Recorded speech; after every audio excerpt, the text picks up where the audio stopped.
Hola, ¿qué tal? Bienvenidos a una nueva edición del programa Hay Vacantes. Y este día estamos pues muy contentos porque estamos con el escritor, bloguero, pero sobre todo con el amigo Jorge Arturo Borja. Gracias por invitarme. Muchas gracias. No, gracias. Un gusto tenerte. Y pues sin más, ¿no? Vamos a iniciar. Ay, a ver, cuéntanos, tenemos una pregunta de inicio, ¿no? Y sobre todo después de leer tu obra. ¿Te consideras un autor o un personaje de tu obra? ¿Qué está transitando ahí? Pues en todo caso, a veces me considero un autor, pero un autor que se dedica a ver en la vida propia como un instrumento. O sea, la gente que escribimos, lo que hacemos es que también nuestra vida, o nosotros, nuestra mirada es un instrumento para ordenar la realidad, para entenderla. Y cuando nos asumimos como personajes, también es como esa posibilidad de tener una herramienta para ir cruzando a través de esa realidad. Aunque claro, pues los personajes, en todo caso, yo seré un personaje, pero un personaje fallido, ¿verdad? Que ni en la vida de las letras y ni en la vida real pues ha alcanzado su esfericidad, su redondez, su fuerza. Sí, pero ya va a llegar su momento, ¿no? Ya llegará mi momento, voy a decir como Mahler, ¿no? Un día llegará mi momento. Ojalá. Oye, y en la vida cotidiana sucede de la misma manera, digo, cuando todavía no te plasmas frente a la hoja en blanco, ¿cómo te asumes en esa realidad? ¿A veces te has visto como ya un personaje inserto en una historia? Pues fíjate que a veces cuando trabajo una ficción, o incluso con lo de las crónicas, haz de cuenta que yo veo una diferencia, que en la manera en que voy objetivando, es como si yo fuera un androide, un robot que va viviendo, ¿no? Pero el que está dentro, el que vive dentro, pues ese es el que va organizando y el que incluso hace que el otro haga cosas osadas y se meta a lugares donde no debe ir y diga una serie de tonterías, precisamente para medir, ir midiendo el campo, ¿no? Como decimos aquí, para medirle el agua a los camotes. Ajá. Entonces, digamos que tengo una vida así como autor, pero esa se divide en dos: el que vive para consignar lo que va viviendo, y el otro, el que va pensando. Ese no sé dónde viva, pero yo supongo que es el real. Porque precisamente esa era parte de nuestra segunda pregunta, ¿no? Entre la crónica, que también es algo de lo que tú realizas, y la ficción, ¿cómo distinguir el momento en que inicia la invención? Y del suceso, del suceso. El distinguirlo del suceso. Bueno, mira, antier, en una de las presentaciones, estábamos hablando de que en el siglo XVII de repente hay filósofos que hicieron una distinción entre la imaginación y la fantasía.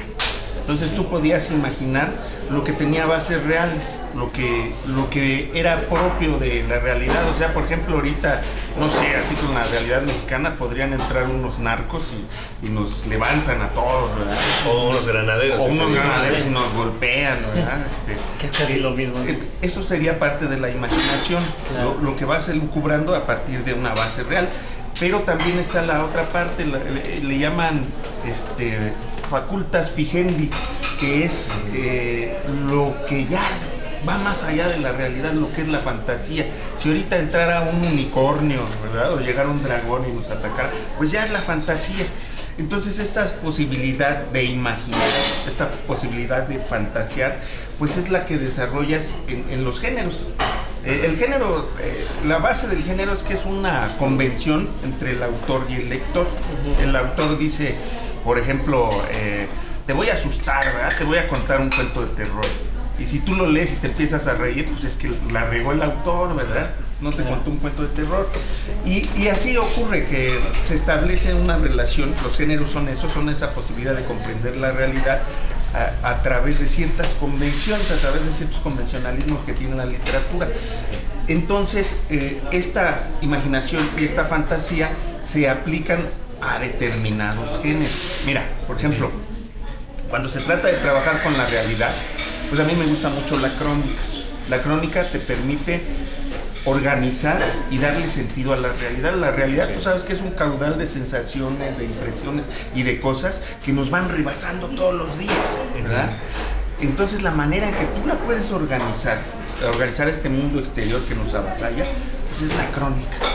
Aunque para eso a veces requieres de las herramientas de la imaginación, las herramientas que a veces son de la literatura, ¿verdad? Nosotros vemos crónicas de nuevo periodismo, o incluso este libro que nos gusta tanto, que es El Águila y las Serpientes, de Martín Luis Guzmán, muchas cosas las imagina él.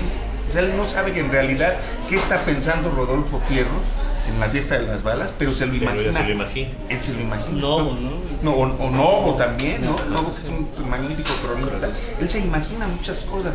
Entonces tú puedes utilizar estas herramientas que te da la literatura, en este caso la imaginación, aplicadas a la crónica, ¿verdad? Aplicadas a la realidad, para darle una composición, para darle un orden, para darle un sentido, para darle una ruta, ¿verdad? De hecho, es como le damos sentido a la realidad, ¿no? Alguna vez un profesor y querido amigo Víctor Gerardo Rivas nos decía, ¿no?, que necesitamos la ficción porque la vida es muy aburrida, ¿no? O sea, si no hubiera ficción. Exactamente. Y de hecho él ponía como ejemplo a Heródoto, ¿no? O sea, se piensa en lo que es Heródoto en la historia, ¿no? O sea, sus historias en la batalla de las Termópilas, y debe haber mucho de ello que nos inventó que no Heródoto, es cierto, ¿no? sí, que lo inventó él.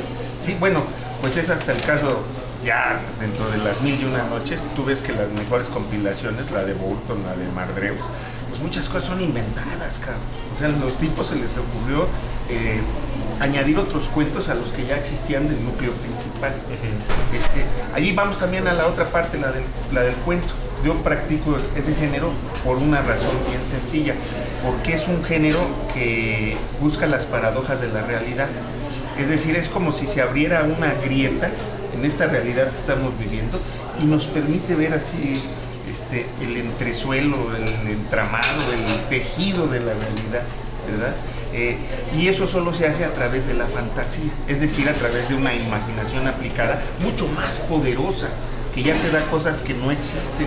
Entonces el cuento tiene esa posibilidad, que la realidad de todos los días, la que tú ves cotidianamente, de repente tiene cosas milagrosas, fantásticas, desgraciadas, horribles, desdichadas, ¿verdad? El cuento te permite mirar a través de esa grieta o a través de una mirilla donde tú entiendes eso que decía Vallejo, absurdo, solo tú eres puro. La pureza del desorden, la pureza de lo que rebasa estas convenciones que estamos viviendo, ¿verdad? Y ese es el poder de la literatura, es el poder de la escritura, que nos hace entrar en una realidad, o en estos cimientos de la realidad que no conocemos, ¿verdad? Aunque los estamos viviendo, y aunque estén ahí, ¿verdad? Aunque estén allí, no sabes lo que está pasando. A mí me viene a la mente un cuento de Isidoro Blackstein que se llama El tío Facundo. Yo estuve en un taller con Valadez, ¿no? Y siempre lo recomendaba a Valadez porque es bien padre. A una familia de clase media en Argentina llega el tío que es la oveja negra de la familia, que nadie lo quiere, y llega y lo recibe la mamá, que es su hermana. Y el tío empieza a trastocar toda la realidad, ¿verdad? Porque el tío es un libertario, es un cabrón. O sea, él dice es que la verdadera vida es un vendaval, y él llega como un vendaval y hace que todos cambien, hace que la sobrina empiece a acostarse con todos, que la mamá se vuelva marxista, ¿no? Que el papá se vuelva pintor, y empiezan a vivir una vida intensa. Pues es precisamente esa la promesa del arte. El arte te hace vivir intensamente, te hace vivir así en grandes momentos. Tanto si nada más abrevas de él, si eres un diletante, ¿verdad? Como si te metes, te sumerges en esas aguas, ¿no? Entonces esa es la posibilidad que tenemos los que nos gusta el arte, sea la lectura, ¿verdad? Sea la literatura, sea la danza, el arte que quieras, ¿no? Por ahí yo tengo una amiga que dice que cada que baila empieza a ver una lluvia dorada, así que entra como en un estado místico. Pues así, es eso, porque te permite ver otras dimensiones de la realidad que no conocemos. ¿Y qué hará falta para poder acceder a eso, Borja? Porque está al alcance bueno, no sé si al alcance de todos, pero está en el medio en que todos nos movemos, está, como dices, en la realidad, pero hace falta que acaso un poder o una decisión del poder asomarse a esa mirilla. Estamos en el suceso y, por ejemplo, ahorita hay sucesos muy gruesos en el país y algunos lo leen en el periódico y lo avientan a bote de basura y sigue la vida cotidiana, voy a la oficina, trabajo, me salgo, regreso a mi casa, ceno con mi familia y no pasa nada. ¿Qué hace falta para sumarse?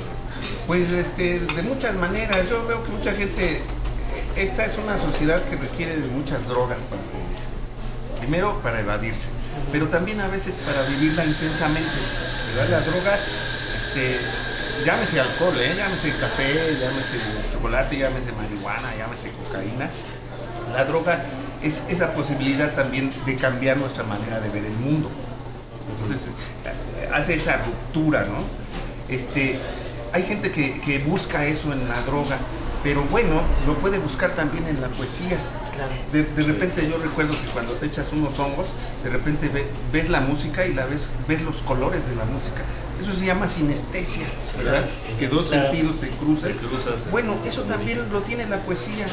Cuando dice Huidobro, el grito amarillo es una sinestesia, ¿no? ¿Qué hace falta? Pues digamos que precisamente el arte que es una construcción humana, tiene esa posibilidad, no nada más como vía de escape, sino como vía de conciencia para vivir intensamente. Por eso en realidad no se promueve el arte ni se promueve la cultura, eso es mentira, nada más dan así un barniz, es una brochada, ¿verdad? Así para decir, estamos promoviendo esto. No, promover el arte es entenderlo, es sentirlo. Básicamente a lo mejor ni tiene que ver con el mero intelecto, ¿verdad? Porque a veces a mí se me hace que los críticos o la gente que se dedica a hacer parámetros del arte y darle categorías y todo, pues son como alguien que estuviera haciendo la autopsia de un cuerpo muerto, ¿no?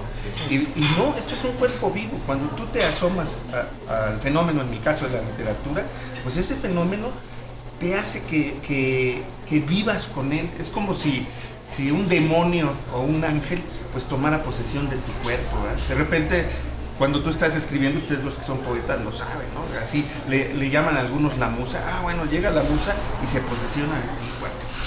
Ahí nos iríamos a Robert Graves, ¿no? Sí. Llega la diosa blanca y se posesiona de ti. Podrías estar haciendo otras cosas, podrías beber, podrías estar jugando fútbol, podrías estar con tus cuates. Estar haciendo el amor y no, estás escribiendo. Eso es una posesión, yo diría, puede ser divina o hasta demoníaca, dependiendo del resultado, pero lo importante es que es una ruptura con la realidad. Eso te lo permite el arte, siempre y cuando tengas esa disponibilidad, así como los chavos, yo veo que ahí donde yo trabajo se meten una mona, que se meten piedra y todo. Entonces tienen esa disposición de aventurarse en cosas terribles, así decir, me voy a meter a la selva, me voy a tirar al precipicio a ver qué se siente.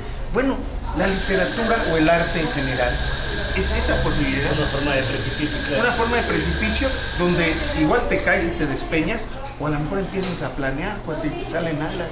Esa es la posibilidad. Y sí, hay acceso para todos.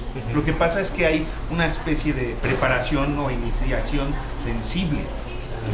O sea, está difícil si tú, no sé, lo que te gusta es que le vas a la América y crees en Sacudita hasta adentro. Claro. Está un poquito difícil que le entres, que penetres, pero tantito que pongas disponibilidad. Yo he visto esta conversión, que así lo siento yo, es como una conversión casi religiosa, de gente que nunca se acerca a ninguna manifestación artística y de repente oye música clásica, ¿no? De repente oye a Mahler. Ay, cabrón. Así siente un sacudimiento, ¿no? Yo que oía pura banda, ¿no? Yo oía, no, pues igual, ¿no? Hay gente que yo una vez fui con un estudiante a ver a Martha Graham, cuando estuvo alguna vez aquí en México hace muchos años, y era un estudiante de prepa, ¿no? Y entonces me dijo, oye, ¿y eso qué están haciendo?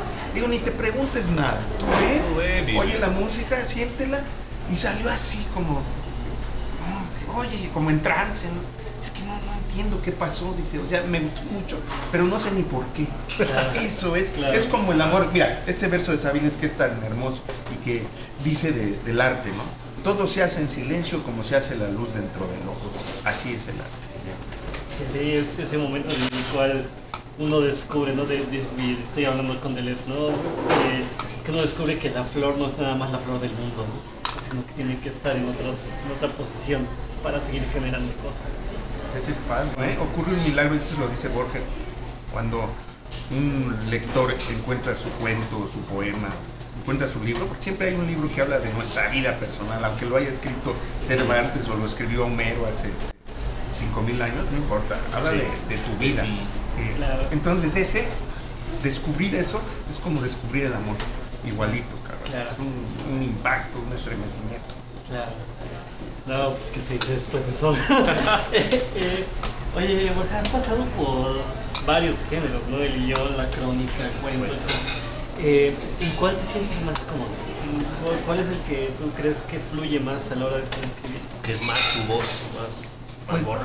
Pues mira, la cosa es más bien de la emoción que se quiere transmitir. O sea, sí es una emoción muy íntima. Yo he tratado, pero no soy como ustedes. Yo los admiro porque son poetas. Entonces, si es una emoción muy intensa y muy íntima, pues deberías acudir a la poesía. Incluso cuando uno hace narrativa, si está transmitiendo esa emoción, acuérdate que empiezas a hacer como prosa poética, ¿no? Por ahí decía uno de mis machos, es que la emoción dispara el ritmo. Y aunque no quieras, si tú estás emocionado, empieza a hacer poesía. Puede ser la más deleznable, la más fea, pero estás haciendo poesía. O al revés, puede ser nuestro caso. No digo por ustedes. No, claro, yo mi respeto, ya saben que los estimo. Pero igual, cuando hay esa intención de querer explicarte el mundo, a lo mejor una crónica. Claro. Cuando hay esta otra de buscar estas paradojas, este absurdo, pues a lo mejor el cuento. Cuando hay necesidad de darle al mundo una explicación, un andamiaje, para, por ejemplo, explicar tu vida, es una novela. Yo sé que hasta el ser más estólido tiene una gran novela, ¿verdad? Y nada más le hace falta escribir. O sea, los seres, por más anodinos que sean, los humanos, claro. tenemos ahí algo que está latiendo, algo que nos hermana y que nos acerca al arte. Entonces, por eso es bien bonito. Si tú buscas tu género, pues hay muchas maneras de fluir, ¿verdad? Es como, perdón que sea el símil tan estúpido, pero es como nadar, a mí. Si vas en una corriente muy fuerte, a lo mejor nadas de crawl, ¿no? Y si estás tranquilo, nadas de a muertito. Entonces, a lo mejor haces un aforismo, a lo mejor haces una minificción, o a lo mejor haces una novela polifónica, ¿no? Dependiendo qué quieras sentir, en dónde estés navegando. ¿En qué aguas estás ¿Qué hago navegando? en la- Claro. Y hablando de la poesía, ¿tú la has practicado? Pues no con la fortuna que ustedes, yo practico versos, man, ¿no? A ver, versos que a mí me dan risa. Admiro mucho a Renato Leduc porque tenía esa posibilidad, era un poeta muy desmadroso. Entonces a veces me quisiera acercar a él, ¿no? Entonces, hice una cosa que se llamaba Sinfonía Animal. Y me daba gusto porque luego la decía yo en las cantinas. Y hasta me invitaban el trago, ¿no? Tuvo mucho éxito en varias cantinas. En el Horrorizaba, en la tequilería de Madrid. Decía, como decía, mi pollo comúnmente pusilánime y contrito alzó la frente presintiendo a tu gatito. Y así en alegre grito pregonador de guerra te puse en 4 patas como perra. Y lanzando mi reto al horizonte me fui contra tu cuerpo como un rinoceronte, como un toro. Aja, aja, aja, burlabas mi pescuezo de jirafa. Mas hallándome tu centro de oro, chillaste enloquecida como loro. Tirabas de mordidas, de coces y zarpazos. Tu furia en verdad era de auténtica pantera entre mis brazos. Y en medio de esta música animal, aleteaste en mi última embestida, no pude aguantarme la estampida y todo salió mal. ¿Esa sabes para quién la hice? Yo quería que la dijera Alejandro Suárez, en la palabra cante, en la carabina de Ambrosio. Nunca se me hizo. Oye, La palabra carta, precisamente. justamente hablando de esto, ¿no? De lo que acabas de hacer. Tienes una memoria extraordinaria, ¿no? Siempre nos ha maravillado que puedas decir estos textos, Poemas ¿no? completos. Poemas completos, citas, etcétera. ¿Cómo participa en la memoria de la actividad del escritor? Bueno, mira, yo trabajé 2 años en un programa de televisión con Juan José Arriola, que era así el paradigma de la memoria, el maestrazo. Sí, claro. Y además del buen decir, ¿no? De la dicción, de la sintaxis, parecía que estaba dictando, incluso... Tenía muchos gigas ese. Tenía muchos gigas. Incluso fíjate que allí yo recuerdo que alguna vez nos contó y luego lo platicó en el libro, en su bestiario, se lo dictó a José Emilio Pacheco, porque ya le habían adelantado una lana y entonces no lo había hecho. Entonces lo tenía que entregar al día siguiente, se había dicho, sí, ya está. y lo tenía que entregar y dice que se fue con José Emilio Pacheco, una máquina de escribir, una botella y José Emilio, como sabía escribir, hablándolo, así.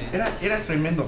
Entonces, yo le aprendí a él dos cosas que algún día platicamos así como ahorita, ¿no? Entre entrevista y entrevista. Él me decía, es que mire joven Borgia, así me decía. La literatura es como un báculo, decía. ¿Cómo, maestro? ¿A dónde va? ¿Sí? Perdón, ¿a dónde va? Sí. Pues la onda es que, decía, es que si estás ciego, te permite irte orientando, ¿no? Si estás cojo del alma, te permite asentarte, sostenerte, ¿verdad? Y si si te atacan los perros, así, también, los perros de la realidad, a darle sus chingadas con ese báculo. Entonces lo que yo entendí de esto es que cuando tú lees poesía, y eso era padre, porque el programa lo hacía Antonio Alatorre y el maestro Arriola. Cuando tú lees poesía, a veces la poesía te transmite, te comparte el poema, emociones que ni siquiera has vivido. Y tú luego las entiendes, ¿no? Claro. Mira, por ejemplo, a mí me gusta mucho el de César Vallejo, ¿no? Piedra negra sobre piedra blanca. Me moriré en París con la bolsa. De repente en una línea dice, y jamás como hoy me he vuelto con todo mi camino a verme solo. Y yo decía, pues está padre, pero... Y un día que me separé, así que leí una carta de abandono y me salí así como perrito sin dueño de mi departamento, me resonó esa voz de César Vallejo. Y jamás como hoy me he vuelto con todo mi camino a verme solo. Y dije, puta, ya lo entendí, pero qué doloroso entenderlo. Entonces la poesía tiene esa posibilidad. Entonces tú te acuerdas porque es un ritmo que se transmite, es una emoción. Pero aparte ese ritmo, no tanto porque tenga una facilidad mnemotécnica, sino porque hay una emoción que se imprime dentro de tu alma, por decirlo de alguna manera. Porque déjame decirte esto, decía el maestro Arriola, decía, la memoria es la inteligencia de los pendejos. Entonces, si tú te aprendes algo de memoria, te lo aprendes como perico.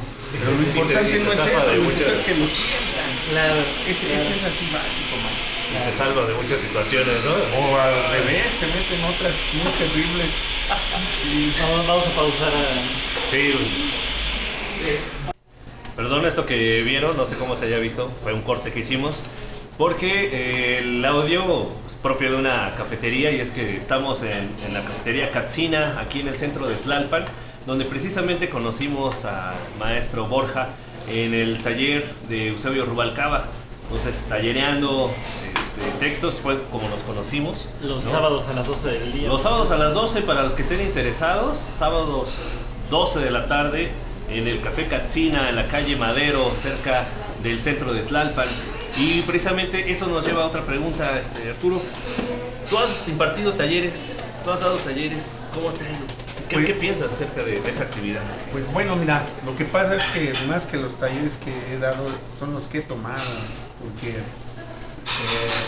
hay gente que los domingos o los fines de semana sale con su familia, hay otros que pues, se dedican a beber cerveza y ver el fútbol, ¿verdad? Hay gente que no sé, se va al Reiki, o se va a correr, o se va de camping, ¿no? Entonces yo lo que acostumbraba pues, era ir a talleres, leer, escribir y beber, es básico.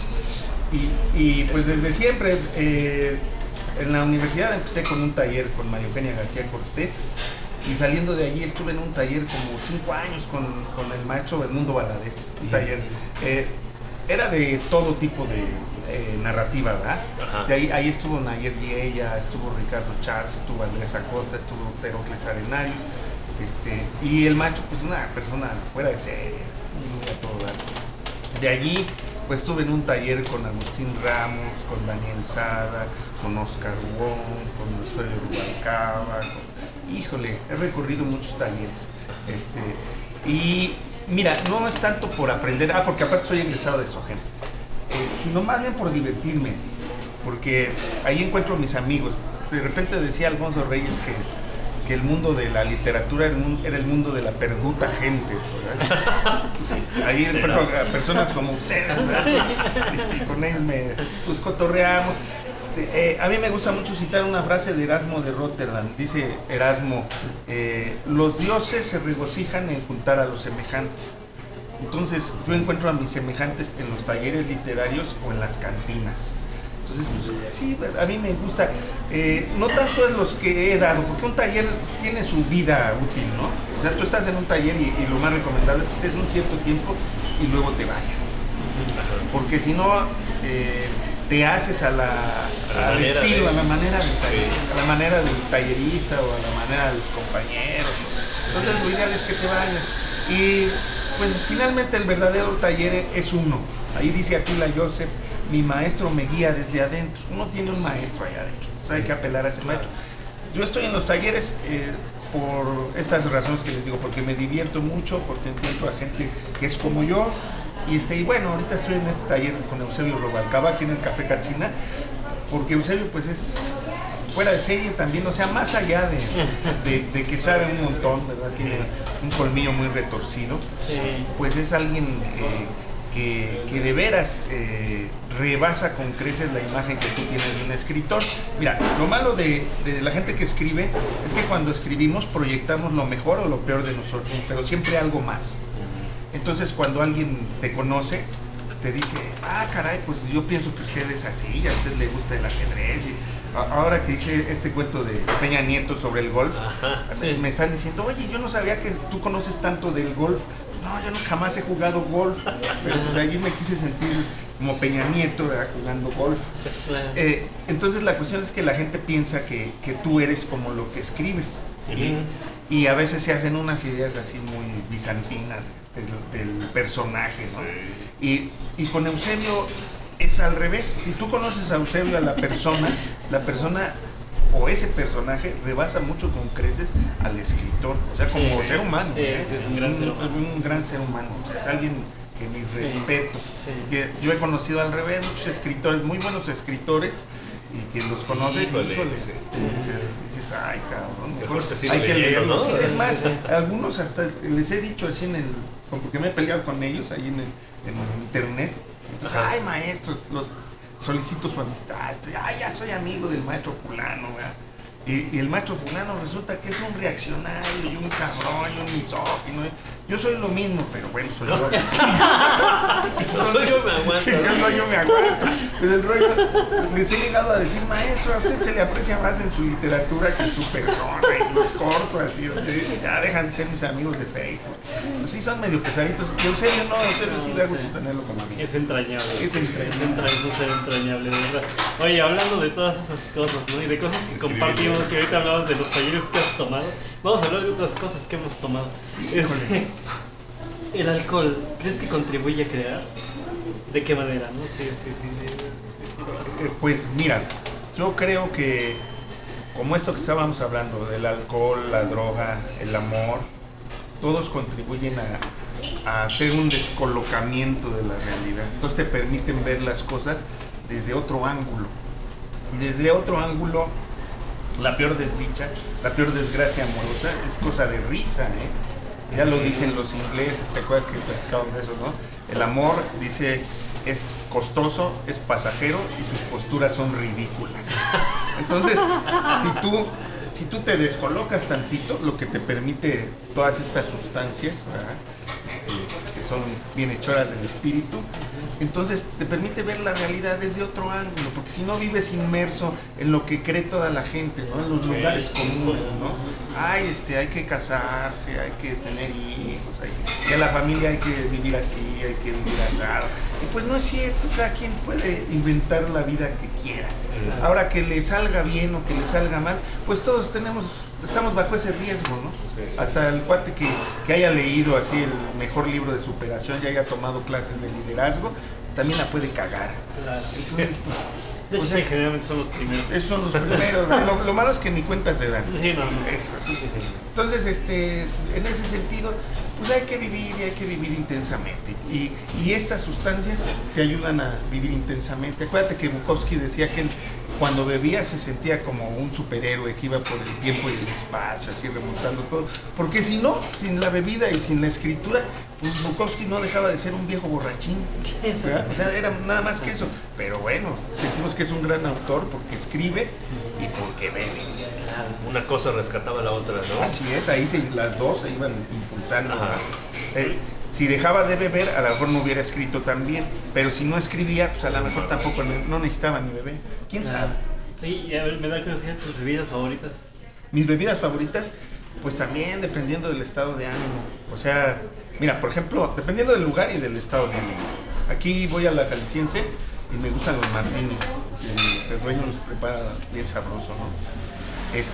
Ahí cuando voy con Eusebio, ahí a la Invencible, o por ejemplo, antier que estuvimos en la pulquería, los insurgentes, allí venden un tequila, él como es de Jalisco, pues sí conoce bien, el tequila, el mejor tequila blanco es el Siete Leguas, no esos tequilitas perfumados, son para señoritas. Ay, qué bonito, güey. Para emborrachar señoritas. No, ese es un tequila bueno. Y además no hace unas crudas tan feas. Porque yo supongo que no tiene tantos químicos, supongo. Sí, claro, no sé. más natural. Más natural. Pero bueno, pues por ejemplo con ustedes, pues en un mezcalín. Claro. Está... por ahí lo está esperando.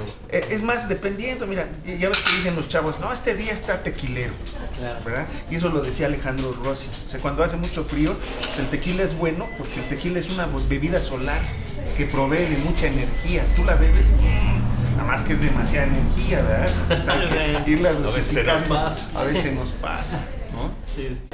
Duro, ahora quisiera que nos platicaras sobre un proyecto que hemos escuchado que está caminando sobre tu novela. Hay una novela ahí entre manos, ¿no? Pues hay una que ya hice, me tardé 10 años en hacerla. Se llama De madrugada en ninguna parte. Hasta ahorita afortunadamente ninguna editorial la quiere publicar. Es un tabique así como de 400 páginas. Entonces tendría yo que partirla en 2 o en 3 para publicarla en varios lados. Y no, mira, a mí... Y ganar más regalías, ¿no? Sí, a mí lo que me da esperanza es que pues, la puedo imprimir y así como un cuate que yo tenía que tenía la piedra lunar, la de Wilkie Collins. Entonces no tenía, estaba enfermo de la espalda, no tenía cama, no tenía almohada, no se acostaba sobre la piedra lunar de Wilkie Collins. Entonces yo así me quiero acostar sobre mi novela, De madrugada en ninguna parte, porque es una novela que habla sobre el sueño. Entonces corre sobre 2 vertientes. Es la historia de un moderador analista. Yo fui moderador analista en Galo hace 15 años, yo creo. Y ese moderador analista está haciendo un estudio sobre una pastilla del sueño. Y en sueño se le aparece un borracho. Y ese borracho es un alcohólico porque él además encuentra este moderador una libreta de cuarto paso. Cuarto paso es lo que hacen los alcohólicos anónimos cuando tienen que narrar su vida, hacer un balance de su vida. Entonces yo estuve escribiendo los 2 personajes, primero uno y luego el otro, ¿verdad? Entonces el personaje principal pues era el moderador analista, porque era moderador analista. Pero empecé a escribir el otro y me llevó por sus piqueras, por sus cantinas, por sus mujeres, por sus desmadres, y ya no pude dejarlo. Entonces ese devoró la novela y anuló al otro personaje. Entonces luego me costó trabajo volver a agarrar al personaje que es así como Apolinio, ese del moderador. Y el otro incluso se llama Dionisio Valderas, que es un demonio, man. Entonces agarrar y entreverarlos a los 2. Me tardé 10 años. Ahí hay una historia además pues curiosa porque, mira, yo vengo de una familia, mi papá fue cantinero, mi papá tuvo muchas cantinas, mi papá decía... cuando las cosas van bien, a las cantinas les va bien. Y cuando las cosas van mal, a las cantinas les va mejor.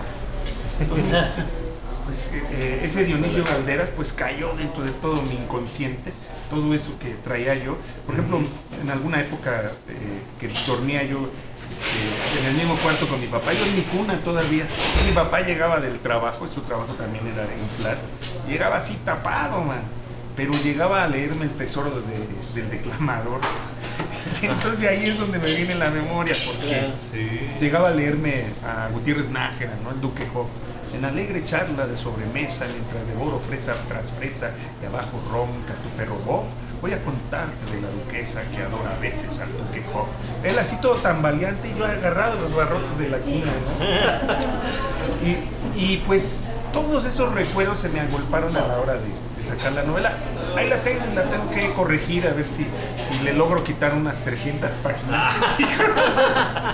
A ver qué le hago. Y tengo otro proyecto ese no lo he terminado, que es una novela sobre el SIDA. Pues también tiene que ver con parte de mi vida, pues como todo, ¿no? Lo que se escribe. Yo estuve en una escuela así medio confesional, ¿verdad? De sacerdotes, todo ese rollo. Entonces siempre que veo cosas de Marcial Maciel, pues me acuerdo, ¿verdad? Y además tengo muchos compañeros, incluso un compadre mío, que de repente así pero casi a los 45, 46 años, no a los 41, se declaró gay, man. ¿No? Así como Antonio de la Torre, que dicen que una noche en una cena, creo que de Navidad o de Año Nuevo, así con sus nietos y todo, les dijo, ¿saben qué? Soy gay. Y todo, ¡ay, qué! Así mi cuate de repente se declaró gay. Yo en uno de los últimos cuentos que tengo, ahí en Campo de Batalla, pues hago esa rememoración, y en esta novela también, porque finalmente, pues, mira, la literatura es un terreno de ambigüedad, y la sexualidad también lo es. Entonces es muy común que tú agarres la temática de la sexualidad y la puedas desarrollar en la literatura, ¿verdad?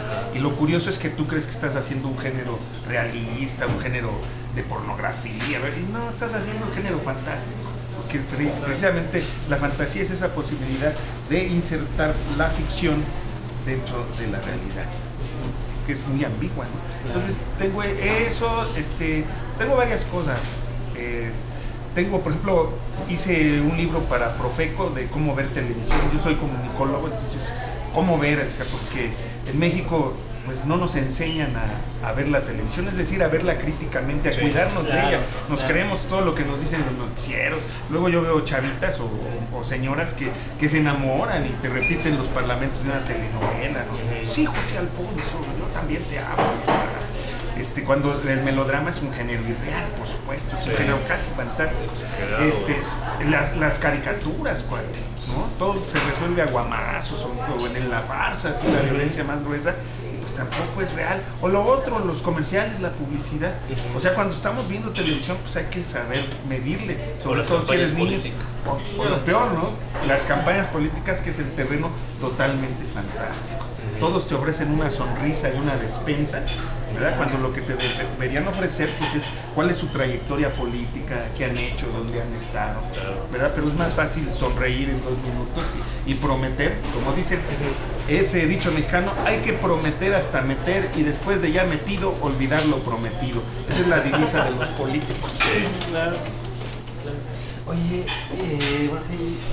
justamente hablando de la situación de México, ¿tú crees qué voces, qué foros nos hacen falta ante una situación como la que estamos viviendo en la actualidad? Híjole, mano, a veces viendo la situación de aquí me recuerda a un amigo que es poeta, se llama Pacho Zapata, y cuando anda en gira artística, ya lleva 2-3 días, sale a la calle a gritar,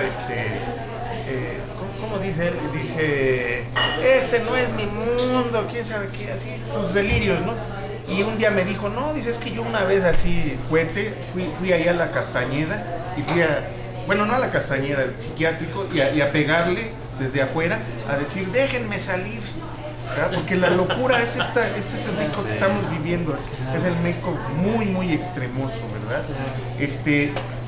Creo que hay foros donde expresamos, así como muchos son foros del internet, porque como tú sabes ahorita, otra parte del terreno fantástico son los noticieros, ¿verdad? Yo veo cómo los noticieros los ha rebasado, todas las redes sociales los han rebasado, viven de las redes sociales, pero además no sacan los que sacan las redes sociales.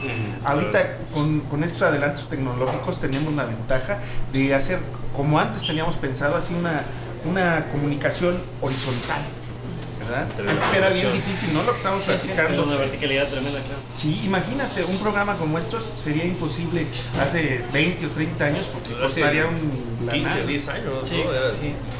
Entonces esto es una maravilla porque se presta a muchas iniciativas personales de gente muy creativa. Como ustedes saben y como ustedes son, México está lleno de gente creativa, de gente que tiene iniciativa, que tiene imaginación, que tiene fantasía, que tiene valor, pero no son los políticos, no es nuestro sistema político, por supuesto, porque eso se dedica nada más a lucrar. Entonces, pues lo interesante es que a través de estos medios, a través de estos foros como los que ustedes están planteando, pues le dan voz a todas esas personas que pueden imaginar otra manera de ser y de hacer el país, ¿verdad? Creo que decía eso Nietzsche, ¿no? El futuro le pertenece a quien puede imaginarlo. Y creo que los que pueden imaginarlo somos todos los creadores. Es el ciudadano común, no los políticos, porque eso lo que imaginan es su cuenta bancaria, ¿verdad? Sí. La imaginan llena de ser.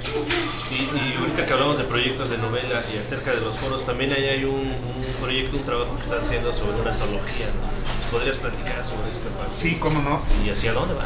Sí, bueno, mira, lo interesante y lo valioso de esta antología se llama 43, es sobre varios autores que escriben sobre Ayotzinapa, pero bueno, desde la ficción, desde la poesía,